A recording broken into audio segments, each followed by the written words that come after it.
2 weeks to go. That's been the refrain from Donald Trump for so many things.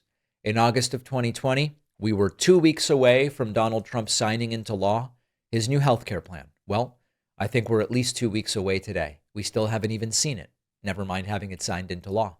Donald Trump was asked during the meeting he had with Ukrainian president, Vladimir Zelensky, do you trust Putin? And Trump, it's not 2 weeks this time. This time it's a month. He's going to let you know in a month. Any update on your talks with President Putin, and do you still trust him? I'll let you know in about a month from now, okay? Okay, Trump's going to let you know in about a month. It's all 2 to 4 weeks away. I think it's important in these circumstances to really hold this administration to what they promised. And what Donald Trump promised was that within a day of winning in November of 2024, he would have ended the Russia-Ukraine war. And then it became, well, within a month of winning. Then it became within a day of being sworn into office. Then it became within a month of getting sworn into office. Then it was a 100-day plan. That came and went. And we are still at it. Maybe Donald Trump is not the feared, tough negotiator that he has claimed himself to be. But it's just 4 more weeks, folks, and then Trump's really going to be able to tell us. Now, critically and importantly, the United States is party to NATO. NATO is a shared defense treaty, the North Atlantic organization.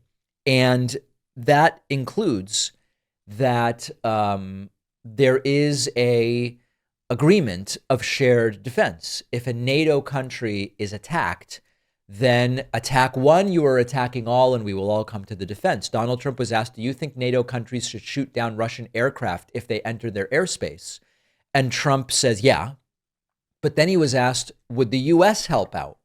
Trump is a little less clear on that. Do you think that NATO countries should shoot down Russian aircraft if they enter their airspace? Yes, I do. Would you back up NATO allies? You said that you thought that they should shoot down the Russian aircraft. Would you back them up? Would the United States help them out in some way? Depends on the circumstance, but, we're very strong toward NATO. Now, I actually don't have a problem with this answer in a lot of ways. I am not one of these warmongers who goes, oh, the second anything happens to any NATO country, I want the president deploying the troop. I don't want that. I'm actually anti-war as a general principle, with the understanding that sometimes war is inevitable or war could be necessary. But I'm the last person to go, no, Trump should be saying, we're going to go get him. But the theme always, there's actually 2 themes. One, Trump's not really that big on NATO. And while he says we're strong toward NATO, Trump's actually a really weak defender of NATO. And Trump is really a weak defender of any kind of international treaty or arrangement. And Trump sees them as existing at the pleasure of the president. And this is why, after Obama did the Iran nuclear deal, Donald Trump just didn't like it. He didn't like that it was working. He didn't like that it had Obama's name on it. So Trump just backed out of the Iran nuclear deal. And of course, Iran did what's logical if you're Iran. You go, well, if they kicked us out of the deal, if they ended the deal, the treaty, we'll go back to doing our nuclear enrichment research. Why wouldn't we? That gives us both something that could be useful, and it gives us something that can be a negotiating point in the future. So Trump doesn't really respect international treaties and agreements. So that's one theme. The other theme is he's always softer on Putin than just about anybody else.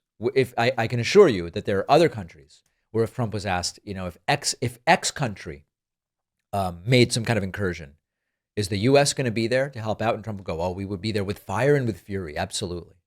Finally, Trump, as is almost always the case, clueless and late to the game, uninvolved in his own presidency, asked about the drone incursions in Denmark. These had taken place well before Trump was asked about this. Trump's, why? Who? Mr. President, have you been briefed on the latest alleged drone incursions in Denmark? What do you think of that? And Where are they? Into Denmark, Copenhagen. Denmark is saying that there were some drones that took out an airport, possibly Russian sabotage. What's your response to that? Will the U.S. have a material? Well, I have no response until I find out exactly what happened. I know about it, but they don't know what happened.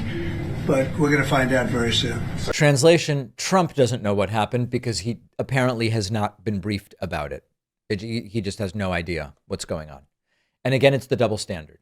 We never had situations with President Biden. President Biden had a lot of faults. President Biden should not have run for re-election. President Biden was clearly declining, but you didn't have situations where Biden so often, and this has happened with the incident in Lithuania, now this, it's dozens of incidents where Trump goes, huh? What? Didn't happen with Biden. We might not have all agreed on Biden's perspective or his response, but Biden was clearly being briefed. And despite claims that he had no involvement in his administration, he clearly did. But this is just acceptable with Donald Trump. Disaster meeting with Zelensky, much like every other meeting that Trump seems to have lately.